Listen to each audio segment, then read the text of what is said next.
우리 다 함께 일어나셔서 말씀 함께 봉독하도록 하겠습니다. 누가복음 4장 13절 한 절 말씀입니다. 우리 함께 한 목소리로 봉독하도록 하겠습니다. 마귀가 모든 시험을 다 한 후에 얼마 동안 떠나니라. 아멘. 하나님 말씀입니다. 자리에 앉으십시오. 오늘은 하나님이 이끄시는 삶이라는 말씀을 가지고 우리 함께 하나님의 말씀을 나누도록 하겠습니다. 오늘 이 본문 말씀은 좀 보시다시피 예수님께서 우리 잘 아는 내용입니다. 40일 동안 금식하시는 중에 마귀의 시험을 받으시는 그런 과정, 그리고 마지막 마무리에 마귀와 시험을 다 끝마친 후에 얼마 동안 떠나니라라는 이 말씀으로 마무리하고 있는 장면입니다. 읽기가 좀 길어서 이렇게 후반부만 좀 적어놨는데 좀 보고 싶은 말이 그 앞에, 오늘 성경을 좀 찾으셔야 됩니다. 화면에 말씀이 하나도 안 뜰 거예요. 4장 1절 한번 잠깐 보시면 1절에 이런 표현이 있어요. 성령의 충만함을 입었다. 그리고 요단강에서 돌아와서 광야에서 40일 동안 누구에 이끌리신다? 성령에게 이끌리신다. 예수님이 우리가 흔히 아는 30세 이후의 공적인 하나님의 아들로서의 삶을 살아내시는 그 기간을 공생에 이렇게 이야기합니다. 그 시간 동안에 이루어질 그 처음 시작점에 이 마귀에게 시험당하는 장면, 시험을 능히 이기시는 것처럼 기록이 되어져 있는데 그 첫 장면 속에서 성령에 이끌리신다라는 표현이 나와 있어요. 그러니까 공생애와 마귀의 시험이 이제 그 처음에 등장을 하는데 지금 누구에게 이끌렸느냐? 성경 보니까 성령에게 이끌리셨다라고 기록이 되어져 있습니다. 그러면 우리가 인생을 살 때 성령에만 이끌리느냐? 아니요. 이 마귀가 이끌기 위해서, 마귀가 이끌어가기 위해서 일하는 것도 반드시 있다라는 것이 성경의 기록이에요. 어디에서 지금 벌어집니까? 광야에서 벌어지는. 그러니까 광야라는 것을 우리가 딱 떠올리면 여러분이 잘 아는 광야가 떠오르죠? 출애굽할 때 하나님의 백성들이 40년 동안 광야를 지나갔던 것. 예수님께서 그 40에 연상케 하는 40이라는 그 숫자.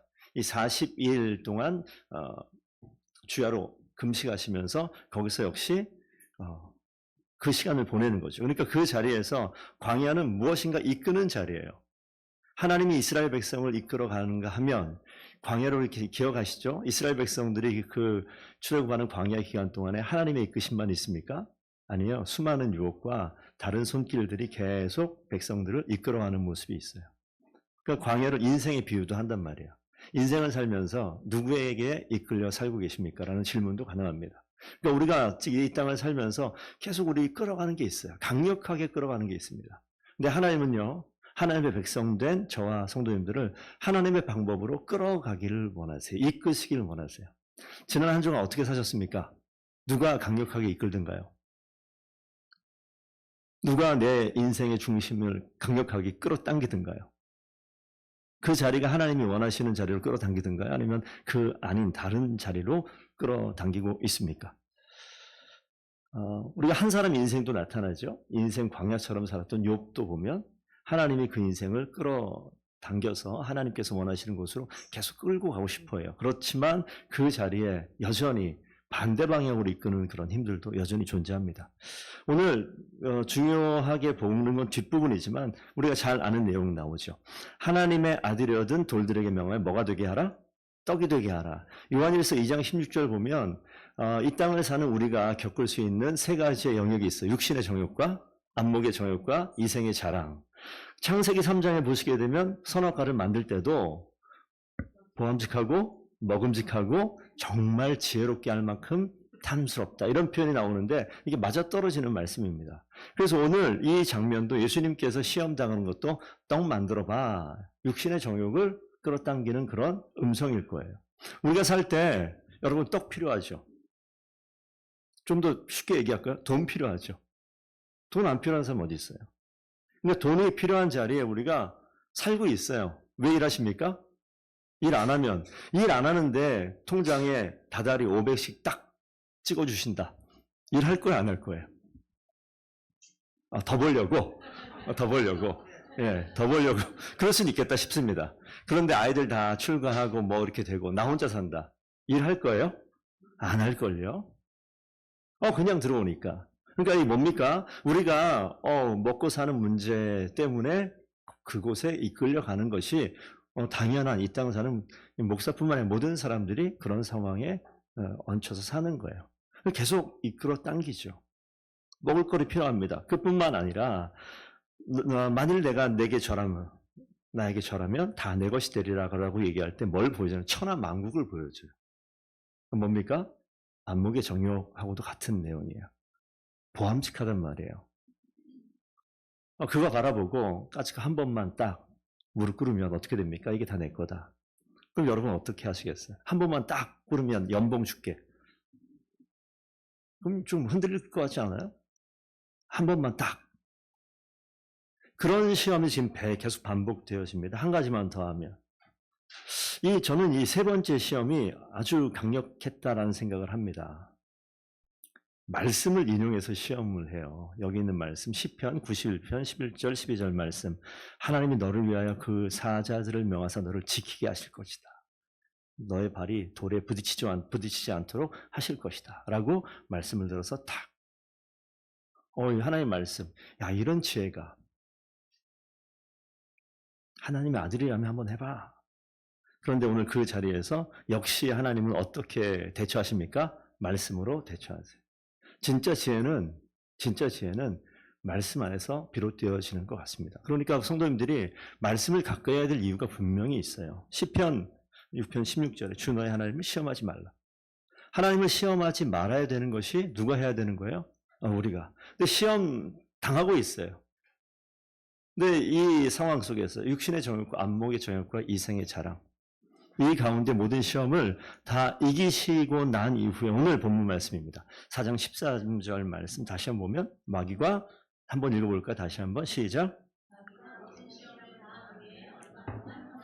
마귀가 모든 시험을 다 한 후에 얼마 동안 떠나니라. 자, 이 느낌 오시죠? 마귀가 다시 올 것 같습니까? 안 올 것 같습니까? 얼마 동안 떠나니라. 모든 시험을 다 마친 후에 확실히 떠나니라. 완전히 떠나니라. 다시 안 돌아오리라. 이런 표현이 아니라 얼마 동안 떠나리라. 이건 다시 얘기하면 다시 오겠다라는 말로 보면 틀리지 않습니다. 다시 시작될 다툼이 있어요. 하나님의 이끄심과 마귀가 이끌어가는 그 두 손길 가운데서 지속되는 전쟁이 벌어지는 곳이 광야이고 우리의 인생의 자리고 여러분의 삶의 자리입니다. 지난 한 주간도 이런 치열한 다툼과 갈등이 내 마음속에 분명히 있었을 거예요. 그 자리에서 승리하신 분이 예수 그리스도. 이스라엘 백성들이 40년 광야에서 하나님이 이끄셨음에도 불구하고 하나님이 이끌려 가기도 하고 자신의 소견에 옳은 대로 이끌려 가기도 하고 했었던 것이 이스라엘 백성이에요. 우리도 어쩌면 살펴보면 지난 한 주간뿐만이 아니라 2025년이 시작된 지 벌써 이제 2개월이 다 마무리돼 가는데 여러분 정하셨잖아요. 연초에 뭐 하겠다고. 그래서 조금 흔들흔들 하다가 설날 음력 1월 1일 다시 한번 정했잖아요. 근데 여전히 흔들흔들 하십니까? 이게 왜 그래요? 내가 의지가 약해서 그 말도 맞겠죠. 그런데 말씀으로 보면 내가 의지가 약한 건 두 번째 문제고요. 나를 그렇게 끌고 가는 사단의 시험과 유혹과 이끌어가는 이 힘이 분명히 있어요. 예수님께서 그 자리에서 승리하시는 모습을 보여주시는데 좀 역설적인 부분이 하나 있습니다. 오늘 누가복음 여기 4장이지만 뒤에 마지막 23장 가면 주보 맨 마지막에 기록되어져 있는데 뭐라고 써 있습니까? 아버지 내 영혼을 아버지 손에 부탁하나이다. 마지막 최후 승리가 역설적으로 죽음으로 나타나요.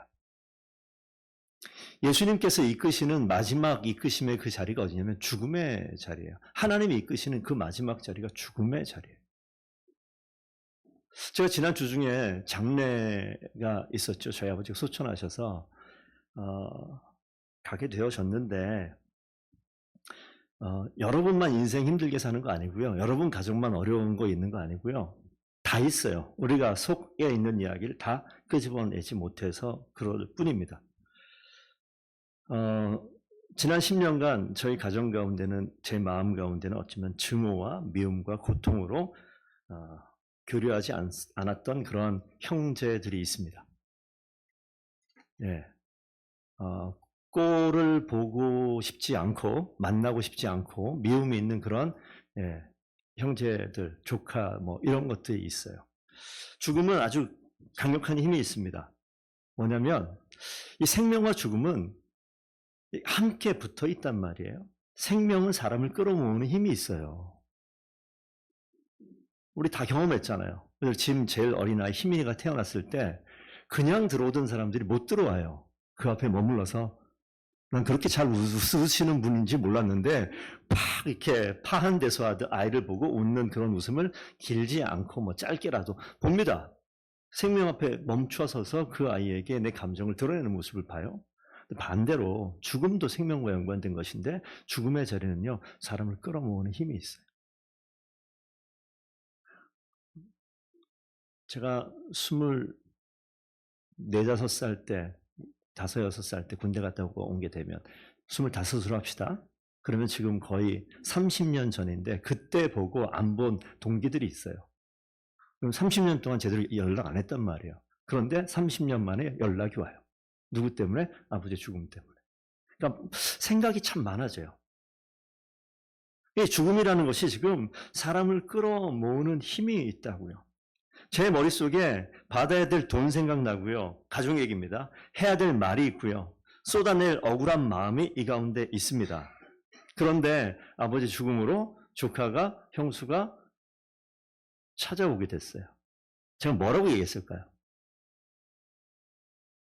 제가 뭐라고 얘기했을까요? 거기다 대놓고. 야, 이놈의 새끼야. 지금 왔냐? 이렇게 얘기했을까요? 왔는데 제가 뭐라고 얘기하냐면 잘 왔어. 잘 왔다. 형수님 많이 힘드셨죠? 실제 한 얘기예요. 이 마음속에 뭐가 있어요? 빨리 돈 주세요. 근데 그 마음 다 없고요. 잘 왔어요. 힘드셨죠? 그동안 고생 많았습니다.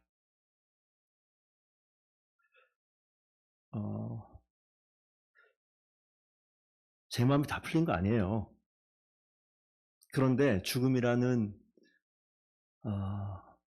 아버지의 죽음이라는 그 앞에 평생 안 볼 것 같은 그 사람들이 나타나자 평생 안 할 것 같은 말을 그 앞에서 하고 이 마음속에 있는 것과 입으로 나오는 내용이 지금 다른 내용이란 말이에요. 오늘 말씀으로 좀 생각해 보면 하나님이 이끄시는 이끄심과 내 마음이 이끌어가는 내 생각이 있는데 누가 이깁니까?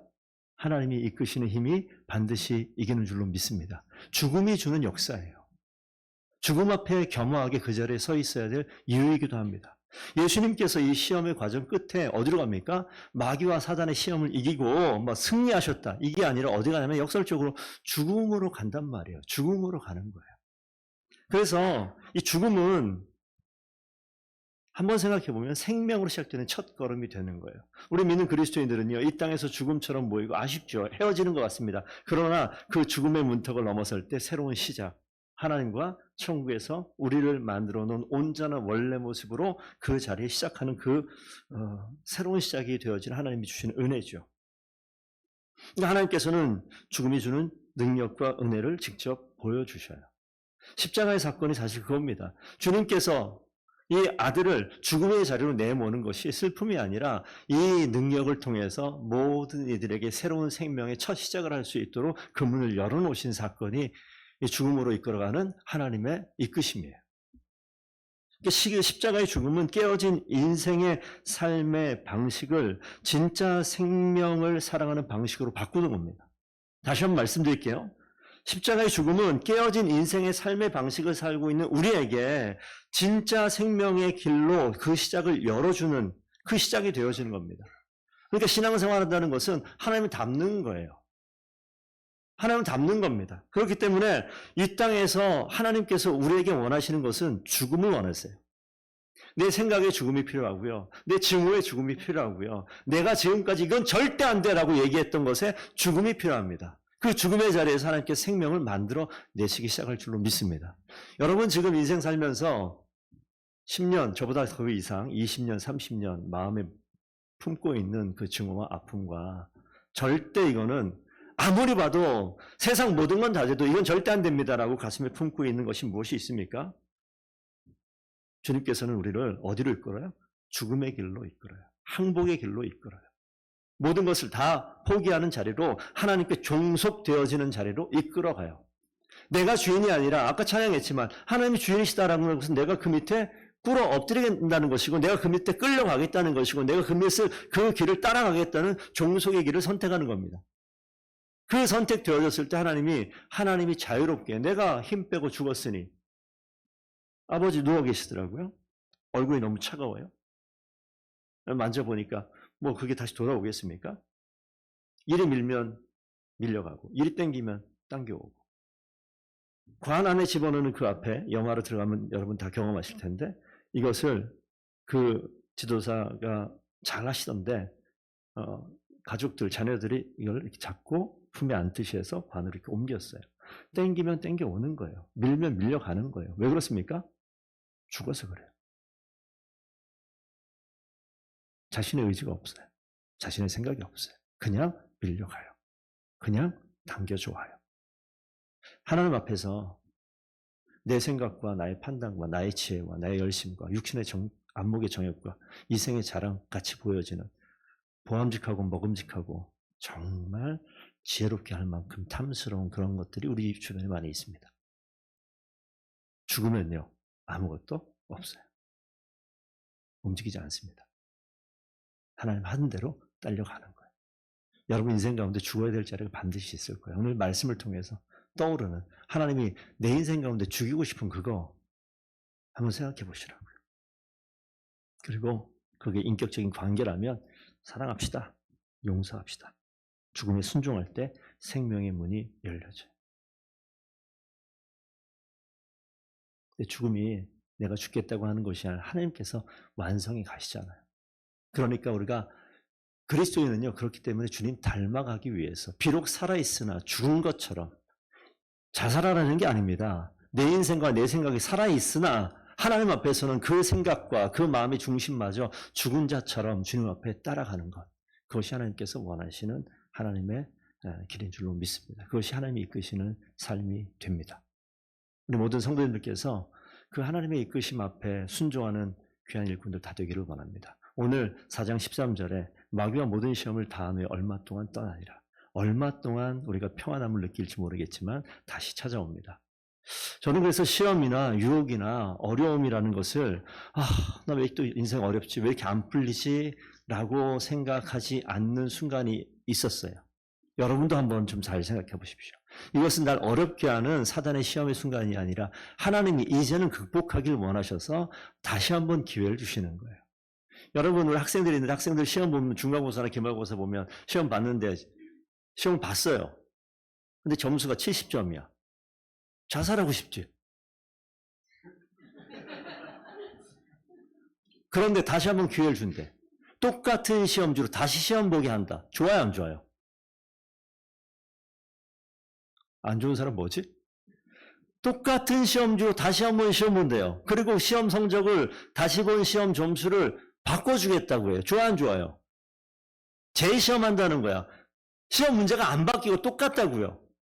볼 거야, 안 볼 거예요? 안 보는 사람은 1차 시험 점수 그대로, 다시 보는 사람은 2차 점수로 집어넣어 주겠다. 시험 볼 거야, 안 볼 거예요? 봐야죠. 시험 다시 본다고 기분 나빠요? 안 나빠요. 왜 나빠요? 점수를 바꿔주겠다는데 똑같은 시험지 가지고. 시험지 유출하는 사람들도 있더만. 거저해 준다는데. 우리가 겪는 시험이 그런 거예요. 하나님께서 우리에게 다시 한번 어려움처럼 이 어려움이 왜 또 있나? 잘 생각해 보시면 왜 또가 아니라 이미 있었던 시험을 다시금 재시, 3시, 4시 계속 반복해서 언제까지? 통과될 때까지 허락해 주시는 은혜의 시간입니다. 거기에 순종해 나가는 것이 죽음의 길로 가는 거예요. 여전히 어떤 영이 죽지 않은 것이 있나 없나 살피셔서 정결케 하고 온전케 한다는 게 뭐 의로운 행동을 하고 선을 하고 도덕적인 행동을 하고 물론 포함이 되겠습니다만, 하나님 정말 원하시는 것은 내 내면에 여전히 감추어놓고 아무도 모르지만 나만 아는 그 은밀한 내밀한 그 모든 것까지도 아주 깨끗하고 정결하게 만들어 가시기 위해서 그 모든 것들을 죽여가는 하나님의 은혜의 순간이 우리가 겪는 시험에, 유혹에, 이끌림에, 육신의 정욕, 안목의 정욕, 이생의 자랑, 오늘 설교 들었다고 내일 갑자기 우리 그 생각이 다 없어집니까? 그렇지 않아요. 하나님께서는 그 모든 영역을 주님 닮은 자로 끝까지 살다가 100% 완벽하게 완성되진 않지만 그렇게 비스무리하게 주님 보시기에 합당한 그런 삶을 살아나려고 정말 애를 써서 살다가 하나님께서 때가 되어지면 그래 많이 수고했다. 이제 나와 함께 가자 라고 부르시는 거예요. 그 앞에 여러분들이 서 있었으면 좋겠어요. 계속해서 주시는 하나님의 기회를 기억하고 진짜 그리스도인으로 하나님의 이끄심 앞에 순종하는 더분교회 모든 성도들 다 되기를 축복드립니다. 기도하시겠습니다. 아버지 하나님 감사드립니다. 하나님의 손길에 이끄심에 철저히 순종하며 항복하며 내 삶의 육신의 정욕과 안목의 정욕과 이생의 자랑과도 같은 모든 좋고 필요한 것처럼 보이는 모든 삶의 자리에서 내 중심을 바라보게 하시고 결단하게 하시고 항복하게 하시고 철저히 순종하게 하셔서 주님의 손에 합한 하나님의 일꾼들 다 되어서 아버지 하나님의 인도하심에 기쁨으로 순종할 수 있는 더분교회 모든 성도들 되게 하여 주시옵소서. 아직 여전히 믿음과 신앙이 부족하여 하나님 앞에 순종하지 못하는 것 때문에 하나님 앞에 온전치 못한 것 때문에 마음에 부담과 답답함이 있는 우리 성도들이 있습니까? 내가 하는 것 아니요 십자가의 은혜 가운데 예수 그리스도께서 이미 행하셨으니 주님 허락하신 은혜를 감사하며 주님의 길을 한 걸음 한 걸음 따라가고 주님께서 부르시는 그 자리에 마침내 우뚝 설 수 있는 모든 성도들 다 되게 하여 주시옵소서. 감사하며 예수님 이름으로 기도드리옵나이다. 아멘.